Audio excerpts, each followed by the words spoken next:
I'm thinking of the incredible breakthrough which has been made possible by developments in communications, particularly the transistor and, above all, the communications satellite.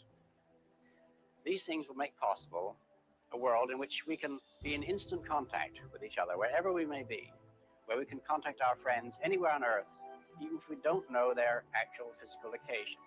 The web is incredibly exciting because it is the fulfillment of a lot of our dreams that the computer would ultimately not be primarily a device for computation, but metamorphosize into a device for communication. I don't think we've even seen the tip of the iceberg. I think the potential of what the internet is going to do to society, both good and bad, is unimaginable.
I'm thinking of the incredible breakthrough which has been made possible by developments in communications, particularly the transistor and, above all, the communications satellite. These things will make possible a world in which we can be in instant contact with each other wherever we may be, where we can contact our friends anywhere on Earth, even if we don't know their actual physical location. The web is incredibly exciting because it is the fulfillment of a lot of our dreams that the computer would ultimately not be primarily a device for computation, but metamorphosize into a device for communication. I don't think we've even seen the tip of the iceberg. I think the potential of what the internet is going to do to society, both good and bad, is unimaginable. The internet isn't standing still. I mean, people say, Well, okay, aren't you done adopting to the internet? Well, the internet isn't done changing.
Hello, hello. There you go. I have it on. 1, 2, 3, 1, 2, 3. Hello. Hello, CNFTCON. Woo.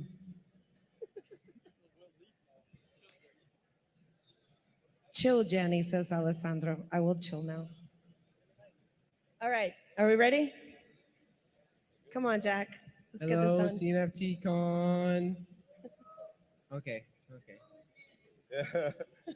Today we're here with two esteemed Cardano developers, Adrian, or AF from Dead Pixels, and co-founder of SpaceBuds, founder of Nami Wallets, and a lot more, Alessandro Conrad.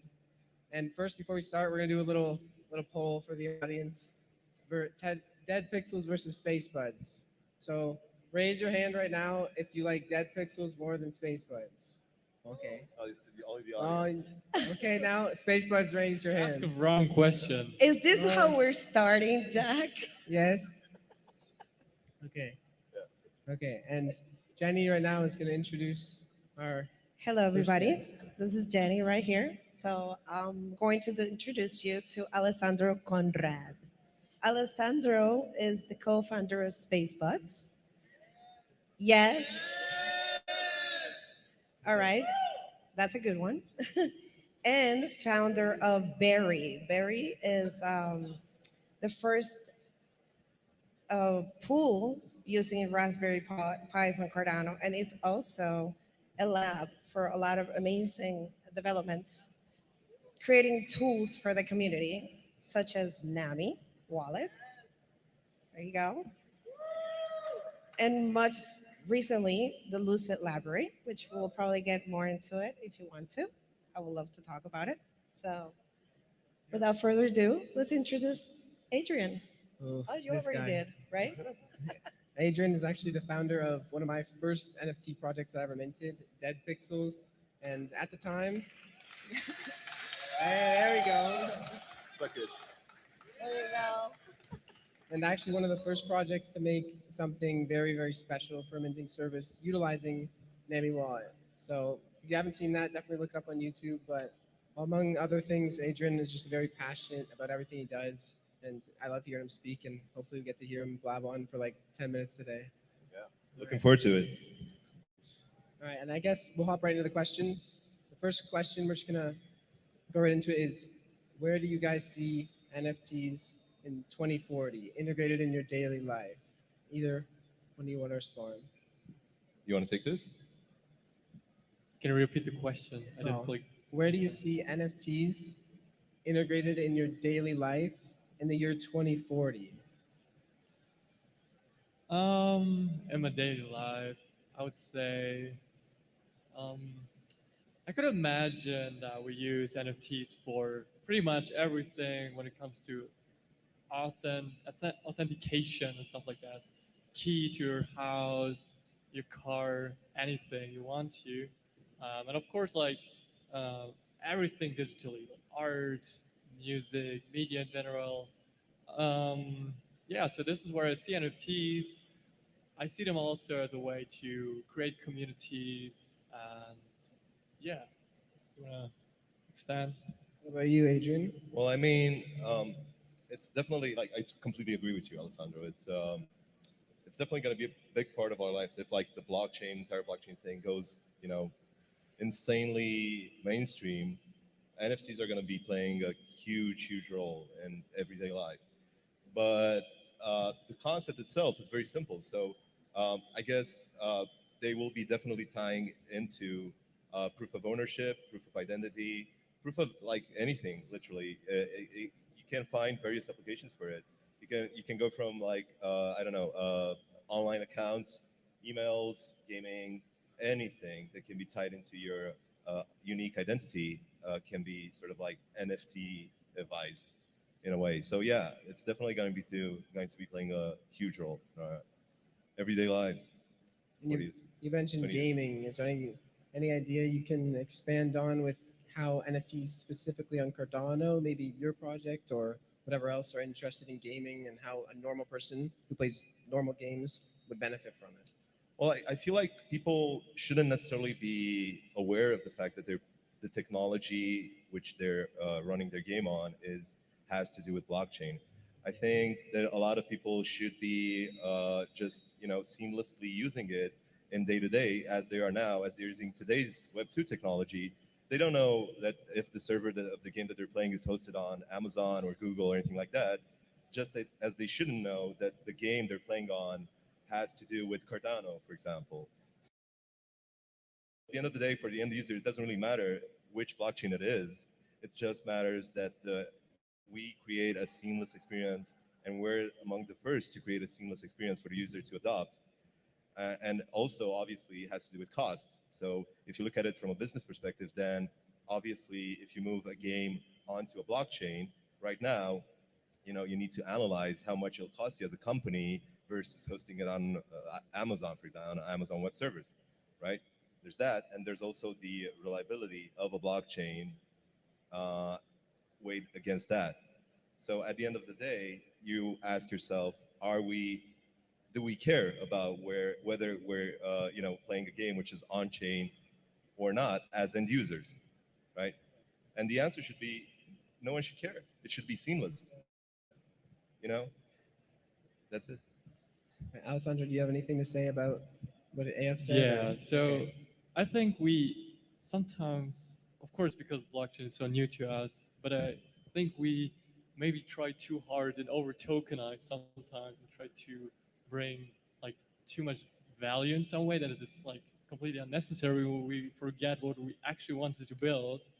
So yeah, it's just we blockchain has a use case, but the whole project doesn't need to be necessarily only blockchain. It could be everything, and blockchain is just one part of it. It makes certain things much more efficient, like proving ownership and stuff like that. But it could be connected to much more stuff, and yeah, that's like what we should focus on, what we should do to bring a really great user experience. Well, that's great. I have a question for you because some of the most memorable drops that we've had in Cardano have been the Space Butts drop, where we didn't even know that we could have NFTs yet. And there we had this amazing experience where you send money to your wallet and you get this spaceship and your token will reveal. And we didn't even have smart contracts yet. I don't know if you guys remember that. And then we had the dead pixels, which is insane, right? It was 100% Vegas approved, okay? It was a casino experience and it was unreal, right? So, what do you think about the current situation when it comes down to how much attention projects put into the user experience, right? Because to me, it it just elevates everything and it makes everything so much more special. I want to see what you guys think in terms of that. Do you guys think that is there enough um, attention being put into the user experience, or do you think we can do a better job? And what do you think we can do in terms of, you know, US, UX, and all that? We could definitely bring it to the next level. I think we don't see the user experience yet, like the full experience. Right now, most drops are like just send money here and you get your NFT in your wallet, but that's like kind of boring. And minting NFTs themselves are quite easy. It's very cheap, and um, of course you have the art, which was a lot of work, but the minting process itself is if you just put out an address and send there, or just click a button and you receive your NFT, it's quite boring. So if this whole project is about art and yeah, so you want to maybe like pack that in some great experience and make the minting experience itself very interesting, and it kind of like changes many things for the project. And yeah, the idea with the rocket was, yeah, basically just like it wasn't necessary, but it really changed something. When people were when I talked to some holders, some Spacebus holders, they were like, "Yeah, I like Spacebus because the minting experience, it was so great. I liked it a lot with the rocket." It's a And connection with the yeah, experience, exactly. right? There's a Yeah. connection to it, and the same thing with Pixels. It was probably the only other NFT I ever minted because it was so interesting what he did. It was cool, and of course because he was using Nami. It was amazing. No, I mean, yeah, I remember Nami has played a huge role in minting pixels. I have a question for that, so don't let me Okay, forget because I'll forget about it for now. But yeah, no, I was just trying to express my gratitude and the fact that it was such a huge coincidence that Nami came out when it did, because that's how we started talking and we started sort of like getting close to each other via Nami, because I had a million questions, a ton of things that I wanted to clear out with you when you first launched it. Because otherwise, I would have been forced to build my own native solution for that. And so you shaved off a lot of time off my plate with Nami, and I'm sure you shaved off a lot of time off of a lot of developers, other developers' plate.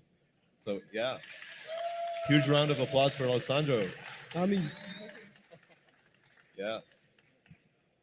Well, I'm going to have a little follow up there, Jack, because you brought that up, right? When Nami was released, it was really hard to get the concept around the community. Back then, we were still using Yoroi, Daedalus, which was very basic wallets, no connection with NFTs, right? So you were about to do your drop, Adrian, right? And then Nami came out, and you actually undid a lot of your platform to integrate it because you right away you didn't have a problem understanding that your experience was going to be elevated just by integrating that, even though you had a little flashback from community members saying, why do I have to have this wallet? Yeah, no, there was a bit of resistance when it came Yes. to introducing Nami to the world, because I feel like Pixels was one of the first projects to actually integrate it. Although it wasn't an actual dApp because we didn't have smart contracts back then, it was a dApp-like experience. So what we did is we wanted to just give users the ability to sort of not blindly just send data into the into the ether. Not, I'm talking about the actual ether, not uh, you know. But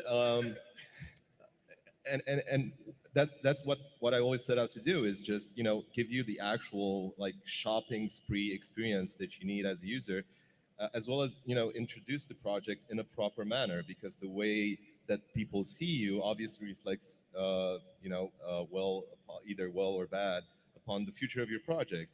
And the way that you introduce yourself to the world matters a lot, because let's face it, first opinions are very hard to change with time.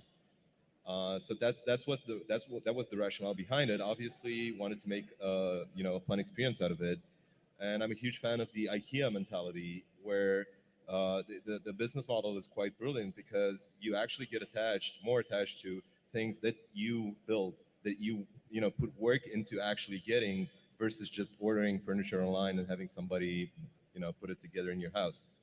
So I feel like a lot of the Pixel community's core strength is draws from the actual mint experience, from the fact that they, fraternized, they got together, they socialized. Like they were like in season 2, there was six days, day and night. People were in the Discord talking about the chain not moving.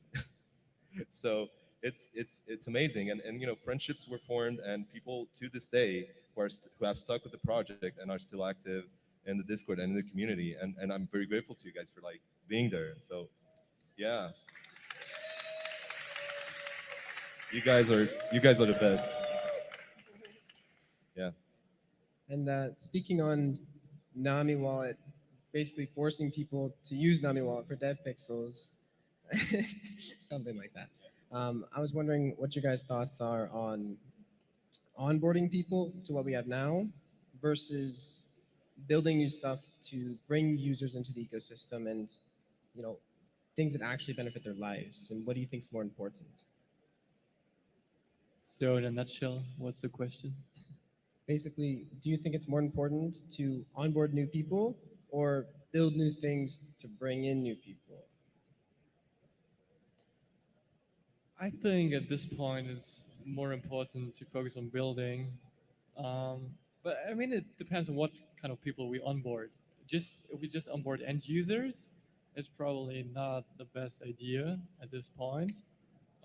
We have enough people in the ecosystem right now to actually build everything necessary to get us to the next level.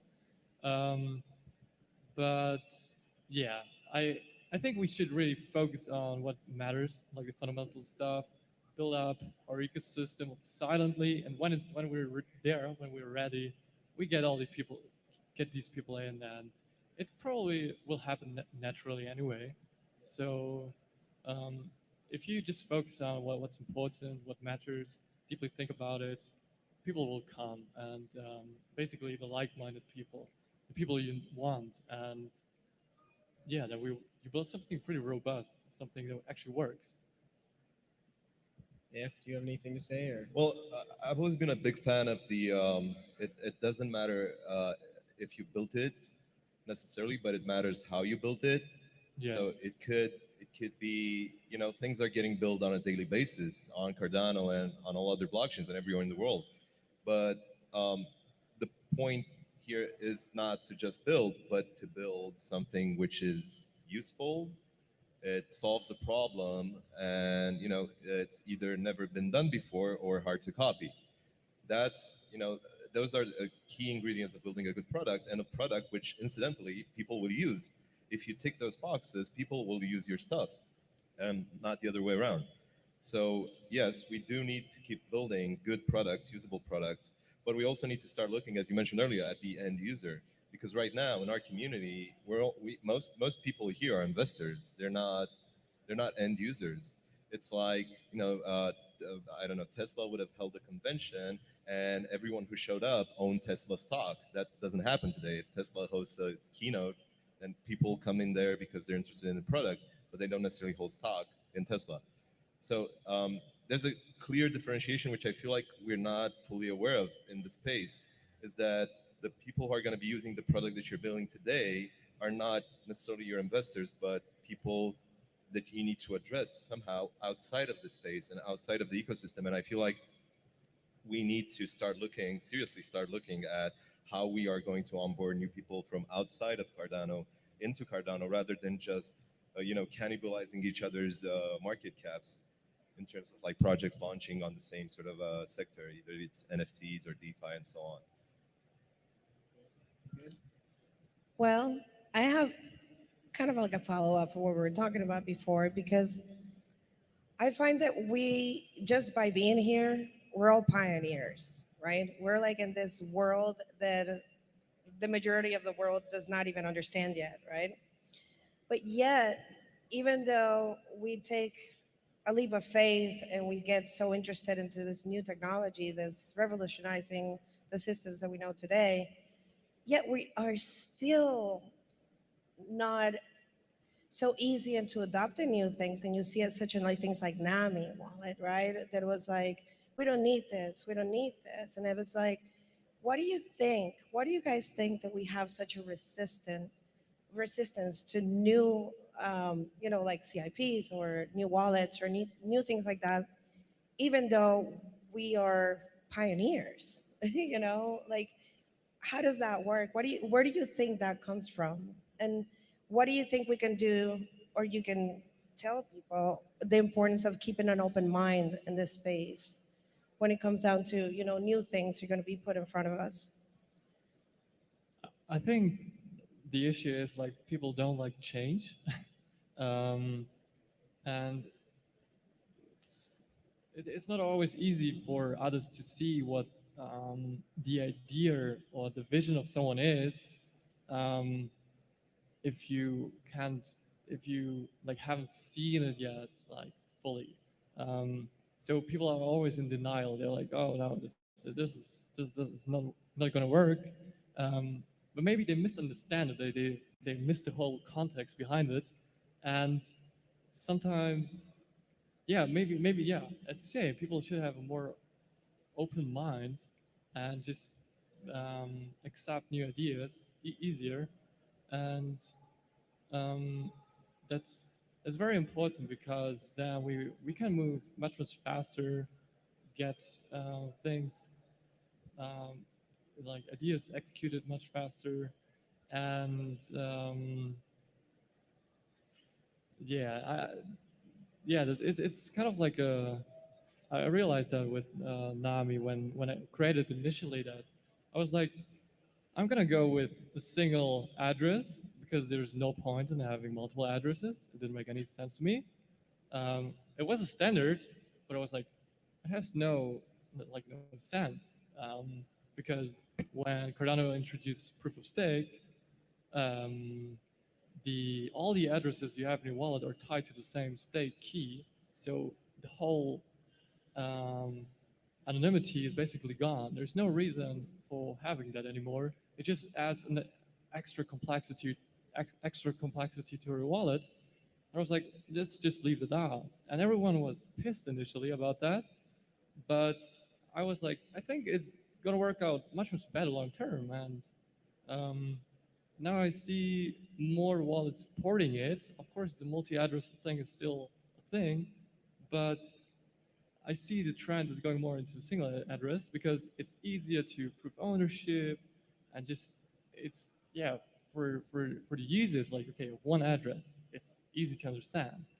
and yeah, sometimes it just takes time, but of course it would be nice if we as an ecosystem are more open to new ideas and just support these things. We could get into the nitty-gritty technical things. I'd love to do that, but I think we'd rather do it privately rather than on stage. Um, but circling back to Jenny's original question, I feel like we do have a responsibility to make people aware that we exist, that we're here, that this is happening. I landed in Vegas. The first thing that the customs dude asked me was, "What are you here for?" And I said, "I'm going to a cryptocurrency conference." And he asked me, "Oh, was that still a thing?" So that's the impression that the average individual has. Now, I'm not saying it's good. Obviously, market is not at its best right now. But what I'm saying is, there's only so much convincing that you can do by going to people and saying, "Hey, look, this is the blockchain. It can do this, this, and this." We can talk about that for as long as we want. I feel like the supreme thing that can convince people into coming over is creating something which is so undeniably good and inevitable that people just have no choice than to use it. I'm sure that nobody convinced people who are sitting at candlelight to switch to the light bulb. Nobody convinced people who are walking in carriages to switch to the car. You know, so I feel like product is key. Good product and good use cases are key into bringing people over into the blockchain rather than just evangelizing the hell out of it and just preaching constantly in like this echo chamber of people who are like either invested in blockchain technology and thus have become maximalists, or people who are like super completely non-technical and don't even know what blockchain is. For most people, it's like a Ponzi scheme. It doesn't have to do anything. Nobody will remember that. Nobody cares about that. You just need to build a product or products which changed lives. That's it. That's key. And Yeah. would you say that a lot more people focus right now on, say, going to Ethereum and taking their users and bringing them over to Cardano versus trying to find new users who haven't even been in a cryptocurrency?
Because it really took the ideas from Bitcoin and Ethereum. I looked at it and was like, okay, how can we do it better? Like, Bitcoin did a few things right, used the UTXO model. Ethereum introduced smart contracts, which Bitcoin is missing. Bitcoin has proof of work, and Cardano was like, okay, we can make this more efficient. Could have all the programmability with smart contracts.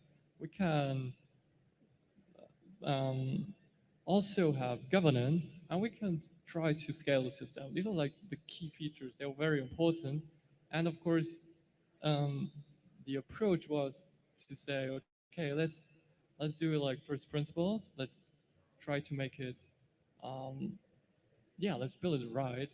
Let's build it as something that lasts, maybe in the next, or still exists in the next 10, 20, 30 years, whatever, and try to build something that's actually useful.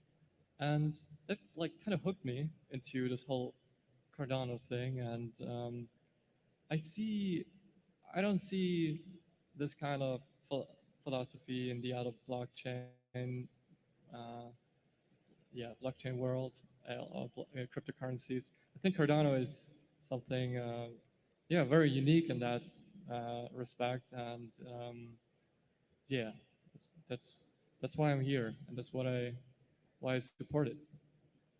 How about you, Adrian? Well, I think, and Alessandro, like, you put it very, very well. And what he's trying to say is the fact that we don't need to, like, I feel like we need to onboard developers onto Cardano rather than just, random people. I feel the primary focus of onboarding people onto Cardano should be developers. And he said it, it's mostly technical. Like for me personally, as a developer, the reason why I came to Cardano is when I saw the tech and fell in love with it. There's obviously the Charles Whitehorse video. That's most people's entry, or used to be.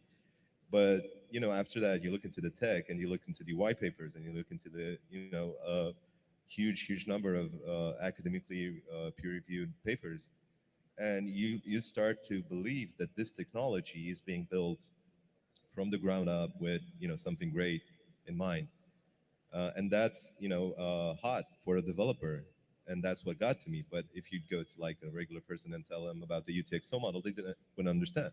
There's obviously the investor's perspective, which is part of the entire scenario, the entire engine that keeps it's basically the oil in the engine, but the cogs in the engine are the developers. So I feel like you've been working, Alessandro's been working on a lot of ways to improve the developer user journey on Cardano, and that I am appreciative of it, and I'm sure everybody who's used your code, who's used your repositories, is appreciative of it. and that's what we need. We need new developers onboarded onto the space because they create, they make things from nothing that other people use. They'll make the products. Yeah. They'll bring on the users. Yeah. I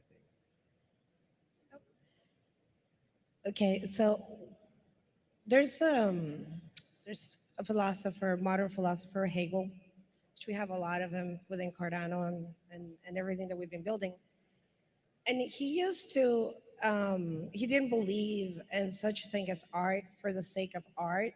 He believed that art was the sensuous representation of ideas, that art helped us connect with ideas to make something a reality. And to me, NFTs are pretty much that, right? We have the developer side that is connecting with their creative side, and then you get the the art side that's connecting with their developer side to be able to like converge, right? You started here your journey because of the tech side. You're both tech, and now both of you are creating art, right? You do art with your code. What I consider that to be art. And I know a lot of artists here, so many, are now getting into the developer side of things so they can get their art, the functionality that we want to see behind it.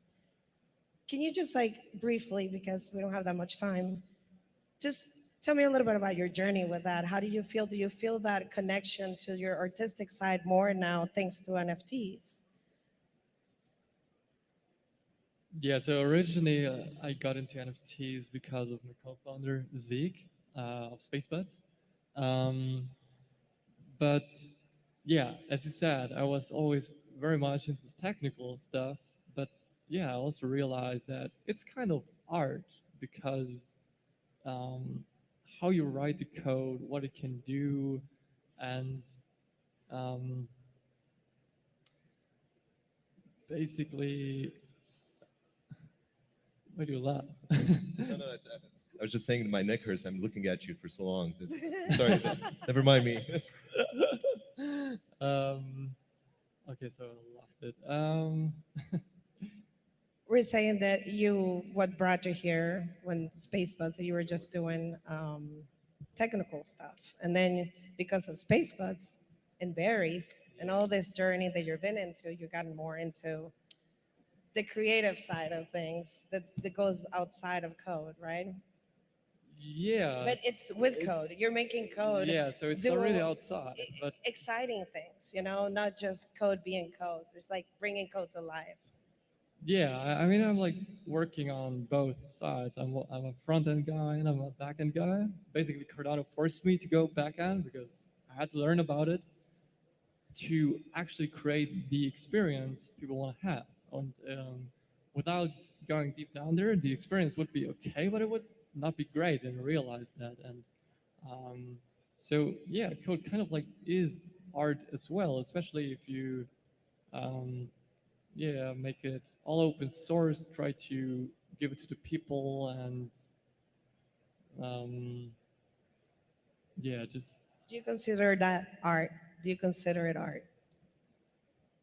kind of. I mean, you you I kind of like sell it also. I mean, if I create this experience, make it all open source, I kind of like sell this experience, and people can reuse it as well. Like it's art also in some way.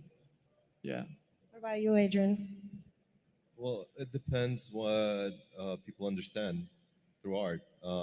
I feel like the classic meaning of art is like obviously like the classic sense that the word artist has. But in terms of like I've been on the other side as well because I've done I've used to be a musician as well, not in my spare time, like not full time. And I know how that feels from the other end of the other side of things, right? And I know for a fact that artists, even established artists, wish that they knew about engineering and about developing. And I know for a fact that the developers, you wish they knew how to draw or how to compile art. But what's funny is that they're both actually doing it in their own ways. Developing is just another form of expressing inner creativity and just building something from nothing. Hopefully, the thing that you built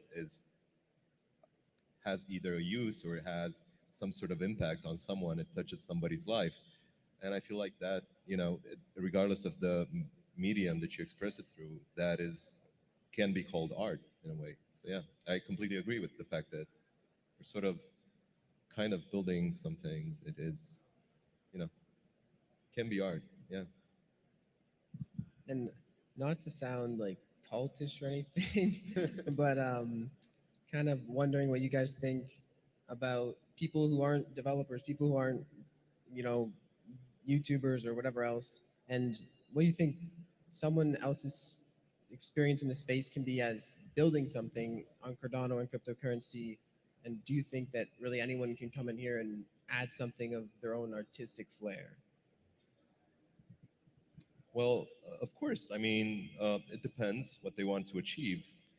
There's a lot of avenues. I mean, this year has been fully packed with services going online, with allowing any non-technical person a means to actually put their product out there. So I think it's quite easy to, if you search for Cardano NFTs on Google, I'm sure one of the very first results is one page which allows you to mint an actual NFT.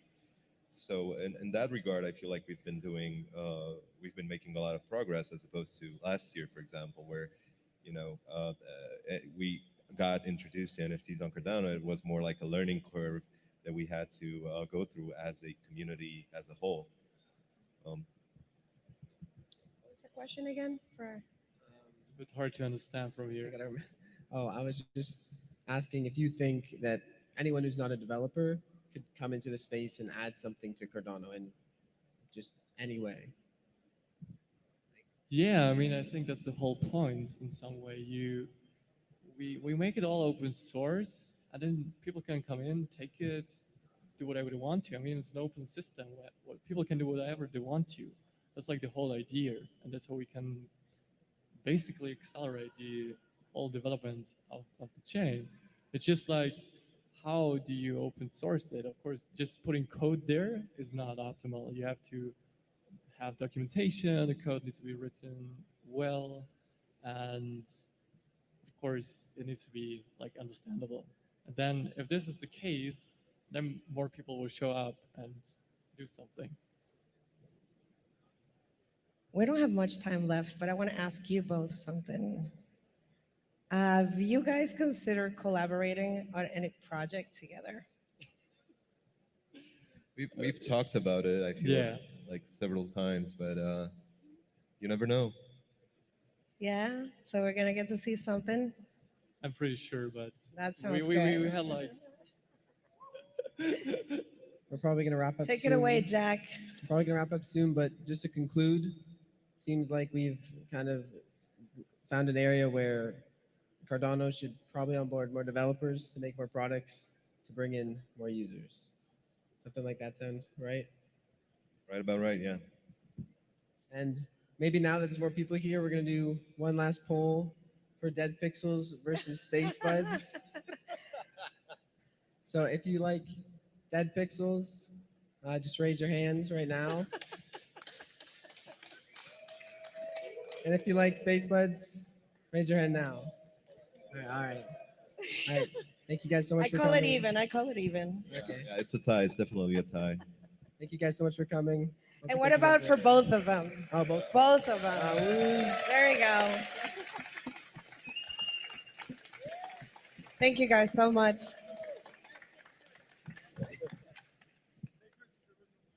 All right, that's it for us.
Hello, everybody.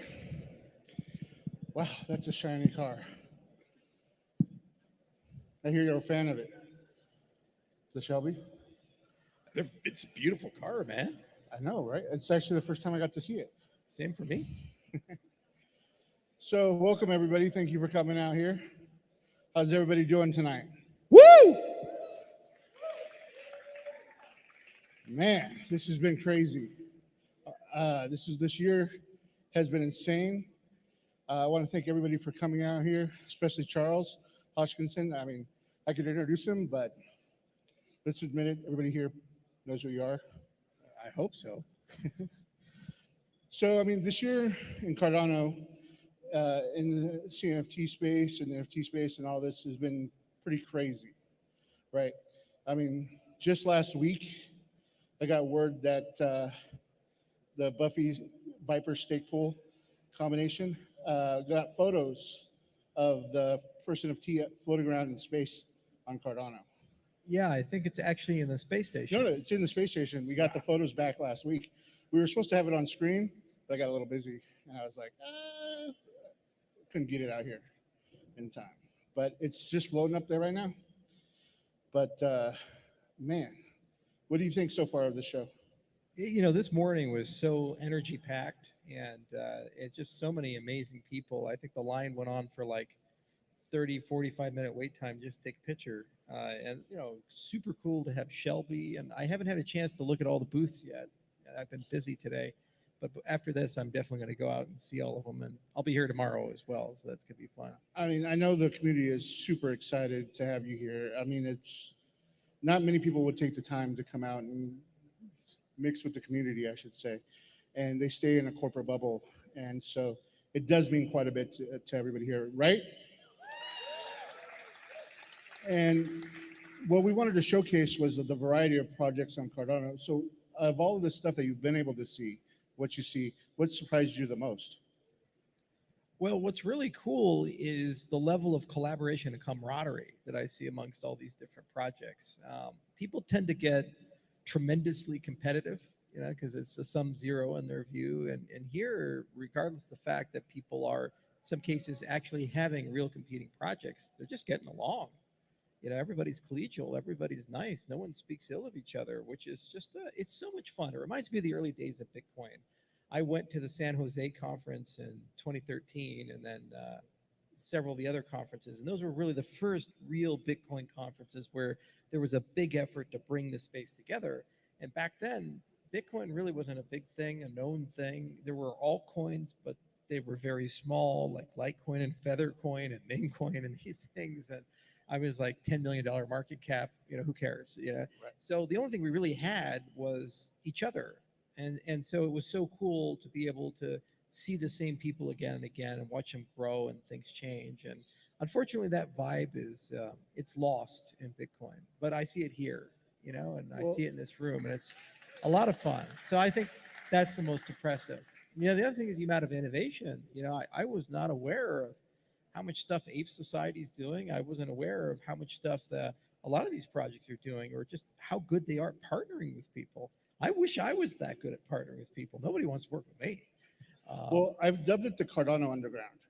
And this is one of the questions I want to ask you, because you talk about the early years of Bitcoin, right? And what everything you just said reminds me of the space that I'm in every single day. The people that we work with every single day, all of the collabs that you see out here every single day. Hence the Cardano Underground, when the community needs something, it's done the next day, right? Everybody comes together and pulls together.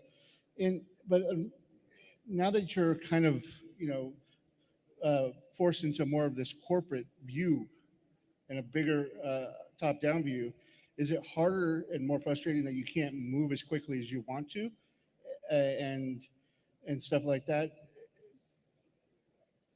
Yeah, you know, you have to do things both fast and slow. You know, like Danny Kahneman's thinking fast and slow. There are two minds that you have to have whenever you look at an ecosystem. So slow is when you talk about research, protocol change, when you talk about things that impact everybody, because you have to build consent and evidence that it's a good idea and people need to basically be on board with that. But fast is where you need to be able to experiment and try new things. You need to be able to fail quickly and do cool stuff. And what we've been able to do within our own organization is, while we get accused of being so slow, I mean, look at Mithril and Hydra as two projects. Mithril, we've only been working on for 26 weeks from when we started the implementation after we wrote the paper. Wrote the paper last year. And now we already have a situation where SPOs are using it. We're in direct communication with the community. We're starting to talk to wallet developers. Standards will emerge, and it will be in LACE probably within the next 6 months. So that's great. And then Hydra is another example where that's only been under construction now for about a year. And what we're doing with Hydra is we're now working with the community, and we have third-party developers that are integrating it, playing with it, whether it be Singularity or DEXs or messaging apps or whatever it may be. And again, it's a very agile team in that respect. So that doesn't feel so corporate. Cardano Core certainly does. Other institutions certainly do, and I wish they weren't. But for the most part, I like the balance that we have. And I think this is why we're faring so well in the bear market. You know, you see all these other people that were constructed as artifacts of pure hype, and they were doing great while the hype was rolling. And now the hype is gone, and the community's saying like, oh, okay, go do real work now. They don't know how to do it. Meanwhile, this is all we've been doing is real work. And so we're now in the bear market. We're just like, oh, okay. Well, anyway, we're still going to do this. What bear market? Exactly. It doesn't feel like one, does it? Not at all. Yeah. And I'm glad you used the word balance. And all those in the comments and all those that are hating on me right now for asking that question, I did it on purpose because I wanted to bring up balance. That you need both the Cardano Underground, the middle of the row, and the top down, because you need everything to make it work, to make it down to the next level. And you need that. And that's what a lot of other chains and a lot of other projects don't realize, is that you need that balance. And so forgive me for asking that question, but the reason I did was to showcase that. And thank you for teeing that up for me. Now, what are some of the things that people should look forward to most and understand when it comes to the next steps of mass adoption? So we still have some challenges in the roadmap to overcome, and 2023 is really the last year of the original roadmap, where Basho technology is being fleshed out and integrated, and we're starting to realize the power of the extended UTXO model. Now, our industry hasn't caught up, but we've always been 5 years ahead of them. So, you know, they're gonna realize what they've done wrong in about 3 years now. It's like Ethereum with the merge. They spent 7 years to give people the Hotel California of the industry. And I mean, I kicked the hell out of them because it's an entirely self-inflicted wound. Custodial, non-liquid staking, and they say this is the only way to do it. And if you screw up, you lose all your money because it gets slashed. That's just nuts. Wait, Cardano doesn't slash your reward? Apparently not. Go figure. Hey, anybody out there want to go ahead and post that? Yeah. Anybody here a stake pool operator? Yeah, there we go, right? Apparently, our consensus algorithm's been running. You guys have been doing your job for years, and it's news to the industry that you could do it this way. So that's just an example where we're years ahead of the competition. And then EUTXO really shines when you talk about the interplay between off-chain and on-chain. And Basho really is going to bring that to light. So it's nice to see that evolution of Plutus, the evolution of the accounting model, the evolution of the libraries, as well as the things necessary to accelerate the ledger. Now, Voltaire is the big challenge. This is the unknown territory, the age of Voltaire. It's very scary because you're now engaging this incredible community, and you have to accept that mistakes will be made, yet you'd like to preserve the core, which has always been reliable and safe and secure. So how do you balance those two? We don't want to become the hack of the week. We don't want to have a Luna event. We don't want to shut ourselves down like certain chains. We don't want to do these things. But on the other hand, we have to engage people and give them the freedom to make decisions, which means you have to give people the freedom to fail. You have to give people the freedom to have bad ideas. You have to give them the freedom to elect crazy people, or else you don't have a real governance system. So this is a big challenge. It's a great opportunity, though, because if you get it right, you've harnessed the brilliance of millions of people. Okay, there's as smart as my company is, or not smart as we can be sometimes, or myself. No one is smarter than everyone. Oh, I Yeah. disagree. I totally am. But here's the thing, by definition, you plus everyone makes everyone smarter. Even if you're smarter than all of us combined, you Well- plus everybody else, right? I'm living in a simulation and you guys aren't real. Yeah, there you So, go. Hence, I am the smartest one in this game. Okay, well, Marco, Rick. Um, by the way, Justin Roiland does like us, so that's a good one. We got to do an NFT thing with Rick and Morty at some point. We've been, that's one of the reasons I started Buffy Bot Publishing, because I come from that entertainment background. I come from the collectibles industry, and I'm all about licensing. And one of the things that I think, that I like what Virtua is doing is they're reaching out and licensing. And I wish we were talking a little bit earlier about Catalyst and these funds. I wish we were able to access part of the funds to go out and license it, because companies, they don't care who they work with. They just want to get paid. So you can bring a lot of mass market. You can bring a lot of people to it and educate a lot of people by just paying $10,000 here, $15,000 there, supporting these little projects that actually end up maybe becoming TikTok stars or something like that. There's so much that you can do with licensing that's so inexpensive, rather than trying to hit that home run with this big Warner Brothers or Disney. That's how business was done a long time ago. Business nowadays, you have to, go where the people are. Right, and we see this a lot in our industry now. In 2021, it brought the celebrity into the cryptocurrency space, and that was both good and bad. It was good because you gain access to these massive networks. It was bad because most of them viewed crypto in a very utilitarian way. It was just a cash grab, get as much as you can, and it's another way to monetize. The good news is that the real ones stayed, and they realized that there's something different and unique here, where they now can be liberated of the middlemen in their own industries and directly connected to their fans and directly connected to the people who love them. And that relationship is mutually beneficial. In terms of mass market adoption, just getting back to the prior question, I think we are at an inflection point where this is the last major build cycle before crypto reaches 1 billion people. There's an enormous amount of work that needs to be done on interface design and user experience. Identity needs to merge with wallets so that things become human readable. So, you send to Charles instead of sending to an address. We also need to get the restoration and recovery side figured out better, especially for estate planning. And there's going to be some regulatory changes. Probably next year in 2023, the Financial Innovation Act and the Biden executive order are going to kind of make sweet love in the basement and create this love child.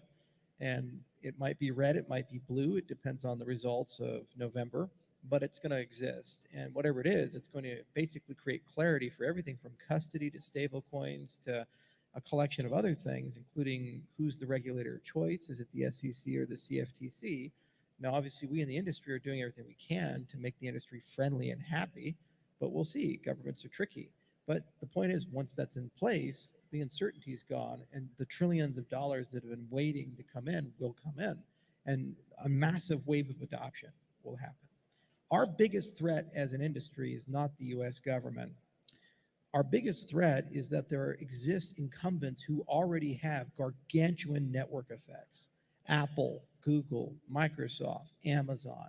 And when you sum their customers up, about 70% of the entire human population of the world are their customers. And they have unfair advantages in these platforms. And once they realize they're lawfully able to enter the industry and there's trillions of dollars to make, they're going to do what Microsoft did to Netscape in the 1990s with Internet Explorer. You see, so my concern is the next wave, when we talk about mass adoption, it's not will mass adoption come, it's will mass adoption come with an open source wallet where you are your own bank, you have a self-sovereign identity, or will it come with a Google wallet that comes pre-installed on my Android phone or built into Windows where it's custodial and it's completely controlled by a third party? That's what we have to fight and prepare ourselves for. Well, this is why, me and my partner Adam Dean sat down and we chose Cardano. We chose to work on Cardano. And if you look around here at all the 140 different projects that are on display, congratulations to all of you out there who came out here to show everybody what you do. what you've done is given us the tools, the people, the tools, right, to build the future, right? It may not be the Cardano Foundation, it may not be IOH or IOG that builds that next thing, right? But it could be somebody in this room, could be a combination of people in this room that 5 years does make the next Apple, the next Google, right? And because Apple wasn't always Apple, Microsoft wasn't always Microsoft, right? They had to come from somewhere. And I guarantee you, probably in this room right now is that person or team. Yeah, to win the game, you have to change the game. Yeah, because we're not going to win the legacy game. It's not a fair one. But Microsoft and Apple didn't have to. They changed the game. And so that's what we're trying to do here. And if we've done our job right as infrastructure builders, there should be enough oomph, enough infrastructure, enough tools that next great leader can come, that next great venture can come, and it'll be from the community. So that's the hope and that's the concern. And so I don't worry too much about the mass adoption. I see it coming, and I've already experienced it personally. I was in Bitcoin when it was so small that the concept of an open bar was alien. I mean, conferences had 30 people, 50 people. My first Bitcoin meetup group, I often say, had 2 people signed up, myself and another guy, and he didn't show up. So I had a great conversation with myself. And now look at how far we've come as an industry, where we're a global phenomena. And I was in Mongolia, and camel herders have Bitcoin. Camel herders are involved in the cryptocurrency space. It's a real deal. So it's less about that, and it's now more about how do we preserve our principles? Because all too often, when you go from an idealist in the garage building a computer to this multinational corporation with a spaceship in Cupertino, somewhere along the way, don't be evil gets forgotten. It reminds me of a story that I like to tell. I was lucky enough to get a rent control apartment in New York back 15 years ago. And so I took a little bit of the extra money that I had and got an executive membership at the Reebok Sports Club. And for those that don't know, this is like where a lot of the CEOs, a lot of the big wigs, and a lot of stuff hang out. They even have they do your laundry and it's like orange juice served everywhere. I'm like, yeah, I pay $245 a month, but I get to hang out here too. One of the lessons, there was a guy he was bragging about is just closed this giant deal in Russia, billions of dollars for oil, right? And I was like, wow. And he told me, he was like 90 some years old. And he was telling me how great this deal was. I'm like, and he was talking about his net worth. I'm like, but you already have so much money. He's like, yeah, the money doesn't matter. I don't care. It's just how we keep score, right? And I think no system out there is the perfect system. You can debate capitalism, socialism, thisism or thatism. At the end of the day, it's always corruption and greed that topples any system, right? And that's what we have to fight, is that when we do grow and when we do expand and we do come bigger, that we don't let that game get caught up in it. Keeping score like, hey, you know what? I had this much money last year. Well, I did this. Well, I just bought my 5th yacht, right? We can't get caught up in that game, right? And I think that's, you kind of embody that in a way, right? You're not out there riding around in all these yachts and all these planes and stuff. Obviously, we're not going to talk about your net worth, but you could if you chose to. And so, I mean, the Apache aside. Blackhawk. Blackhawk. Did you fly it here, by the way? No. I was wondering how you got here so quick. I took a different type of aircraft for that. But I get the point. Life has to have meaning above and beyond raw wealth. And the problem with capitalism, as it's configured, is it basically has only one instrument, dollars, or unit of currency, whatever your economy is, and more is better. All the stories behind how it's acquired and whether it was acquired well or poorly are lost in translation. A billion's a billion. And if that's the way you keep score and the incentive is to maximize that, you start forgetting principles pretty quickly. So the other hidden superpower of the cryptocurrency space is that we're starting to reimagine the whole concept of wealth generation. You can literally construct a currency that parameterizes anything. these communities, these NFTs, if you really think about them, are becoming currencies unto themselves. They're traded, people have value, they are willing to work for them, they're willing to do things for them. What if they're connected to an environmental cause? What if they're connected to something that's socially beneficial to people? What if they're connected to making the world a better place 100 years from now? So the world you don't get to see, or be very old if you see it, but it's still nonetheless a good idea to do that. That's seventh generation thinking. So I firmly believe that you need to change the rules of the system in order for it to create a better outcome for everybody. We live in a post-scarcity economy where there's actually too much money now in the world. And we're starting to realize that with hyperinflation. We're starting to see it. It wasn't too long ago that being a billionaire was an exceedingly rare thing. There's only a few of them, like Rockefeller. It really wasn't too long. My grandfather lived in that time period. Now, you got 23-year-old billionaires, and VCs regularly are giving people $300 million to go do something. WeWork is a great example. The dude doesn't even have a business, and he's walking around with sandals, and they're like, here's $300 million at $1 billion valuation. Go figure some shit out. You know, and you say, well, why would they do that? Well, think of it from their perspective. You have $25 billion, $30 billion under management. What the hell do you do with it? Where do you put it? Because you're expected to get 11% every year. And that's small. I was in Dubai, and I was having dinner at the opening of the Barbados embassy there. And they had one of the guys who runs the third largest sovereign wealth fund in Abu Dhabi. And I said, third largest? They say, oh, yeah, we're the small guys. And I said, how much money you got under management? $1.1 trillion. Trillion with a T, not billion. And I was like, trillion? It's like, yeah. And I was like, holy shit, how much do you have to deploy every year? 50 to $100 billion. I was like, how do you invest $50 billion a year, $100 billion a year? It's like, it's very, very hard. Is there anything that you're looking for investment? I was like, I got nothing for you. It's like, no, really, if there's anything at all that you create, just call us and let us know. We can cut you a check tomorrow. And they're not alone. There's BlackRock with $9 trillion, the Norwegian Sovereign Wealth Fund with $1.4 trillion. So you'll notice something, there's no scarcity anymore in that respect. So they say they keep score, but the dirty truth is money is becoming worthless. The problem is the world hasn't discovered that lesson yet, but they're feeling it with the middle class and the poor. The rent keeps going up. The price of living keeps going up. Look at the real estate prices. Wasn't too long ago, what was the cost of a 3-bedroom, 2-bath home? $200,000, $300,000. Some places it's over $1 million. And they're expected to somehow afford that. Look at the price of tuition, look at the price of healthcare and all these other things. And then you got these demagogues running around saying, well, obviously it's evil billionaires who have done this. No, you idiots, you just printed too much fucking money. It's that simple. You see, and so what the cryptocurrency space at its core is talking about is that whole notion of what is good money, what is a properly functioned economy.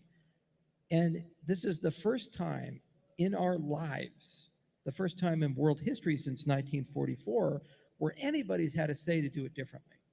We basically get to decide what banking system we want to be under. We basically get to decide what monetary system we want to live under. There's some people who all they do is live off of cryptocurrencies. They refuse to take fiat. And they've actually, for the last 8 years, been able to survive in a completely crypto economy. Nation state, El Salvador went to cryptocurrency. Said, fuck the IMF, fuck the international system. We're just going to go and do it. I flew down there. They're crazy, but they're crazy in a good way. I like them. Exactly. Bukele's cool guy. Tomorrow, I'm bringing on economist Andrew Woods from UNLV. He's a professor over there in economics. And one of the concepts, and I think what you're talking about here, what scares a lot of people about crypto, is the fact that what I'm coining kind of like a microeconomy, right? Let's say we have our own city in the middle of nowhere, right? As we know, people have a wide variety of wants and needs. Some people want to climb that corporate ladder, work every day, hustle. Some people just want to watch TV, play video games. Some people just want to work their 40 hours, have a beer, take their family on a vacation whenever they want, right? So how do you create a system or work within a system that allows all that to be and still be productive? So what if you had a system that used kind of a microeconomy that said, okay, we're going to build you for, at our cost, $10,000, a studio apartment, right? We're going to let you play video games all day long, watch TV, have some food. But in exchange, you have to be a crossing guard for 2 hours in the morning and 2 hours in the evening. That's it. And then they get to do what they want to do. The society gets what they want, but you can't tax that. You can't quantify it. People are like, but you could be making money off of that house. You're losing money by not renting and charging for that house, right? There's so many jobs in our society that just need bodies, right? You could also pay somebody the same deal, but to go check on the elderly, right? You are assigned to these 3 people on Tuesday, these 3 people on Wednesday, just to check in, talk to them, have a conversation with them, see if they're doing okay, right? And in exchange, they get their room, board, and video games, right? And then you also have jobs that are a little bit more strenuous that do require like a 9 to 5, but you give these people time to have that vacation with their family, right? But again, those systems don't work if you're not we're not competing against each other. So when you meet people in our society right now, what's the first question we always ask them? What do you do? Right? And it's for 2 reasons. A is a dick measuring contest to see which one of us is higher up on that ladder, the social ladder of economy, right? The second is, how can I use this person to my advantage to climb that ladder? What can you do for me? But if you take that away, you take that game away, you take that high score, like we were talking about, take it away, what do you got left? Those people that rely on that can no longer succeed. Those people who are running up that high score in this video game that we call capitalism, right? They can no longer keep that running that high score up because people aren't playing the game. They only win if we play the game. And that's why crypto scares them, because it allows us to play our own game, write our own rules, our own protocols without them. I kind of like that. It's pretty cool, right? We get to create our own game, you know, and why not? Why not? We've taken so much crap throughout the years. Everything, guys, inflation, wars, lie after lie, lockdowns, all this bullshit. Isn't everybody just fucking tired of it? I'm tired of it. You know, and I've just gotten to a point in life where I say, you know what? You had your time. We're just going to go do something different. And we're going to screw up every now and then. But the age of Voltaire for Cardano is just a microcosm of a macro trend that institutions are morally bankrupt. Everywhere you look, no matter where you look, there's just no faith and trust left anymore in them. That's a fact. And you don't have to be left wing or right wing or any wing of the bird to care. You just say the people we entrusted to run shit aren't doing a good job anymore. They're not taking care of people, and they don't care that they're not taking care of people. So let's go create our own. Exactly. That's what we're doing here. And when you look at NFTs, what it's doing is it's taking care of your own in the creative endeavors, the intellectual property space, the art space, the music industry, the game industry.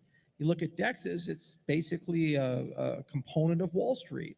And there's a whole family of DeFi, which is everything all Wall Street's supposed to do for us. And after 2008, we realized that they can't do it anymore, and they never fixed it. Then when you look at voting systems, you're saying, well, if we have that, if I can run a global government with millions, eventually tens of millions, eventually hundreds of millions of people in 100+ countries on a blockchain, why the hell do I need a Congress? Why the hell do I need a president? Why the hell do I need any of these things? I can just run it right there in the system, right? It's there. And then why do I need a CEO? You know, it's always funny when people say I'm CEO of Cardano. First, you're stupid.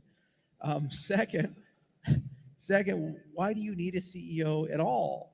You know, if you're really committed to decentralization and this is what it's all about, you should build organizations that are led from the bottom up, not the top down in that respect. Shout out to DAOs.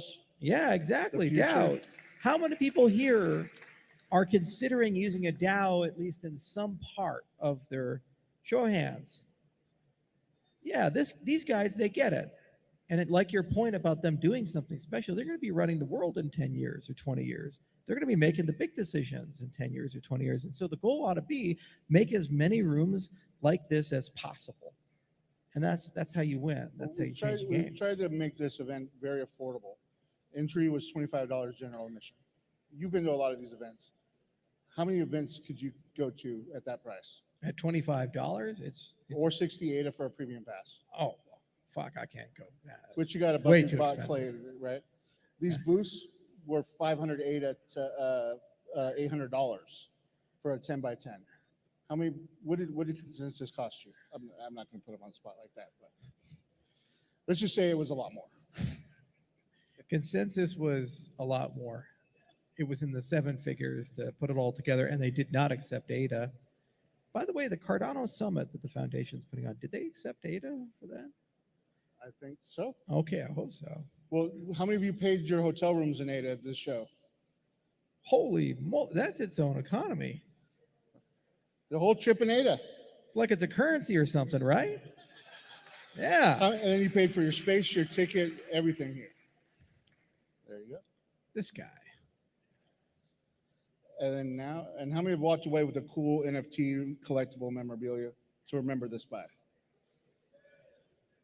And how many of you had fun last night at the kickoff party?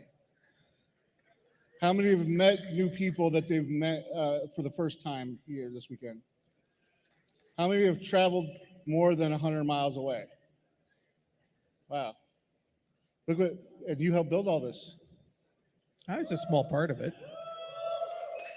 You put it on, man. Thank you. Yeah. With the help of Adam Dean, Nicolias, and Ada Girl, Lucy, thank you.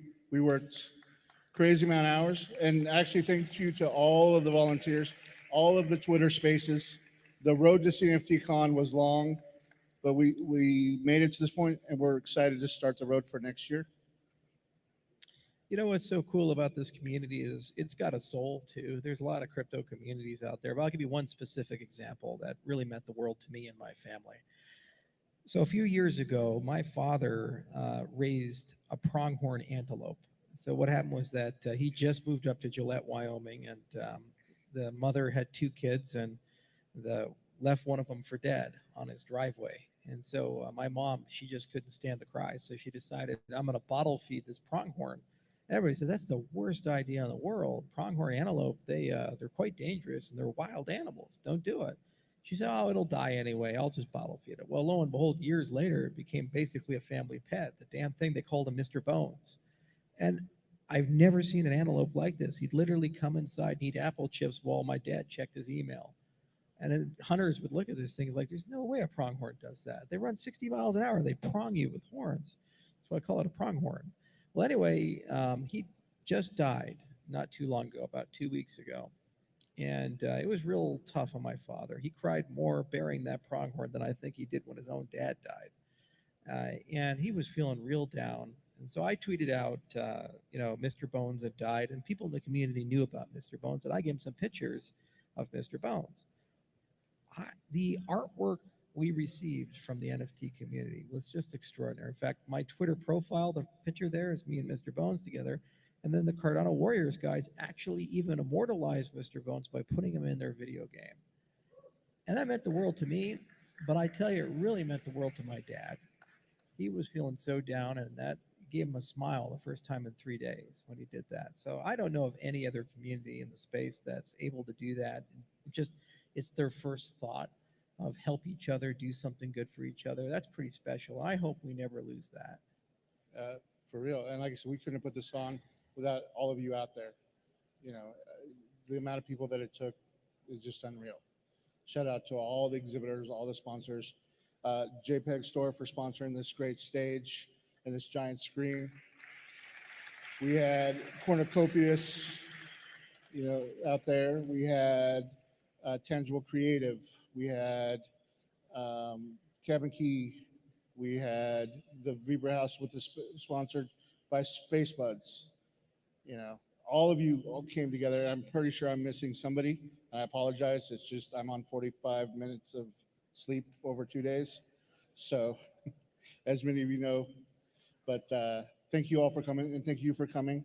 And I hope you do get a chance to wander around and see everybody and see all the great projects out there. Over 140. Pretty amazing, huh? Pretty amazing.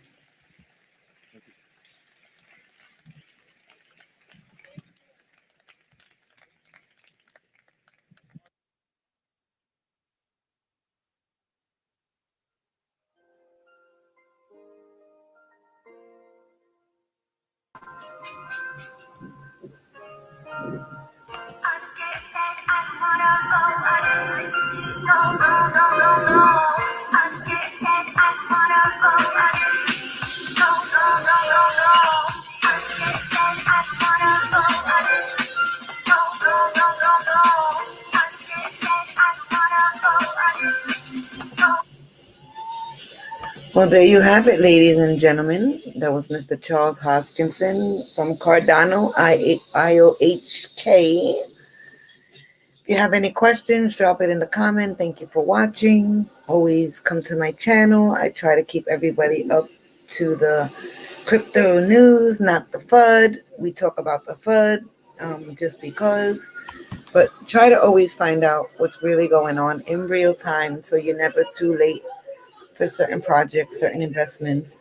And as always, my rule of thumb, not your keys, not your crypto, not your keys, not your cheese. So, do your own research, understand what you're researching, and always, always invest wisely. Cryptogranny, like, subscribe, share my channel, and I hope to see you all soon. Take care and God bless.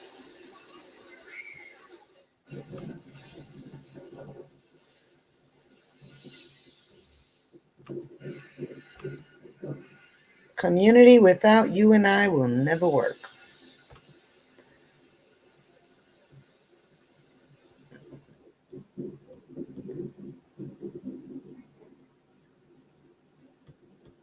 Up here in North Yorkshire, gets overwhelmed by the dominant sea.